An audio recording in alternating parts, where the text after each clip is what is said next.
존경하는 박병석 의장님, 그리고 선배 동료 의원님 여러분, 광주 동구 남구을 이병헌 의원입니다. 광주에 소재한 국립아시아문화전당은 아시아문화 중심도시 조성 사업의 핵심 사업이고, 또 아시아문화 중심도시 조성에 관한 특별법은 이 사업의 근거가 되는 법률입니다. 그런데 아시아문화전당이 아직 개관하기도 전인 2015년 3월에 이 기관을 작년 말인 2020년 말에 법인의 전부 유탁 운영한다는 내용으로 법이 개정되면서 현재 아시아문화전당은 매우 큰 어려움에 처해 있습니다. 평가 결과도 최하입니다. 아시아문화전당 개관한 지 5주년인 이때에 법인화를 시킨다는 얘기는 5살 묵은 어린애한테 너 생활비 줄 테니까 독립해서 나가라, 이런 격이나 마찬가지입니다. 아시아문화전당이 주로 하는 일은 아시아 문화의 교류와 연구, 교육 등을 위한 반드시 공공성이 담보되는 기관입니다. 이를 법인이 수행할 경우에 수익사업 위주로 운영되어서 공공성이 심각하게 위협을 받게 될 것입니다.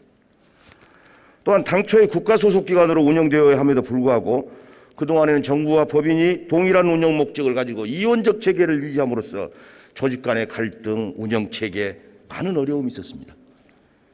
문체부 산하에 국가소속기관이 중앙박물관, 현대미술관, 국립도서관 등 17개나 됩니다. 그 중에 하나로서 아시아문화전당이 국가소속기관이라는 것입니다. 국가소속기관으로서 아시아문화전당이 해야 할 일은 아시아 국가 간의 교류 업무, 연구하는 업무, 교육 업무 등 공익적인 일일 것입니다. 콘텐츠의 유통, 문화상품 판매 등 일부 수익사업 기능에 한해서 별도의 수익사업을 담당하는 재단이 맡게 하자는 것입니다. 개정 법안에 따라 조직개편 등 사업 추진 과정에서 재정 수요 요인을 포함하고 있지 않음을 국회 예산정책처 검토를 통해서 확인했습니다. 예산정책처는 이 개정안의 비용 추계 검토 과정에서 기존의 조직과 예산의 범위 내에서 가능한 것이다, 추가 재정 소요가 발생하지 않을 것으로 본다고 밝혔습니다. 현재 근무 중인 아시아문화원, 법인에 근무한 아시아문화 직원은 주로 새로 신설된 수익사업을 담당한 문화재단의 고용 승계를 하는 것으로 원칙으로 했습니다. 일부 사람에 한해서 일부 유자격자는 국가공무원법에 따라서 아시아문화전당 공조직에 채용될 수 있습니다. 지금 아시아문화전당은 현행법으로 인해서 법인의 모든 운영을 넘겨야 하는 상황이 돼서 법인화의 시한을 이미 넘겨버린 상태에서 이번 회기에 법안이 의결되지 않을 경우에 본래의 설립 취지와 맞지 않게 운영될 수밖에 없는 절박한 상황에 있습니다.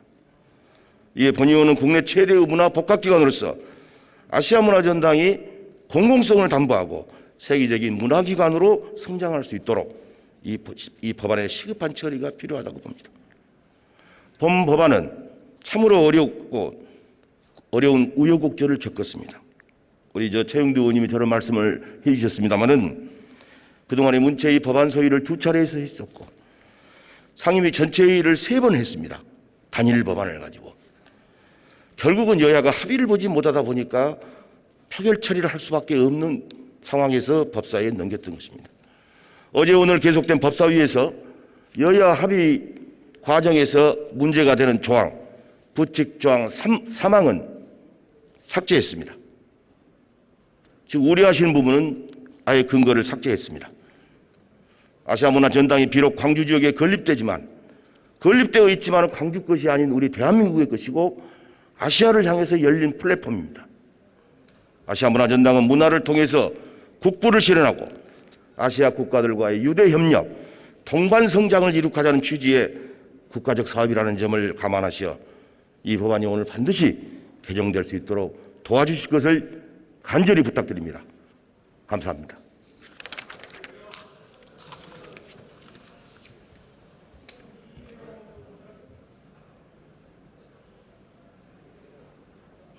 이병헌 의원 수고하셨습니다. 투표 결과를 말씀드리겠습니다. 재석 240인 중 찬성 168인, 반대 65인, 기권 7인으로서 아시아 문화 중심 도시 조성에 관한 특별법 일부 개정 법률안은 가결되었음을 선포합니다.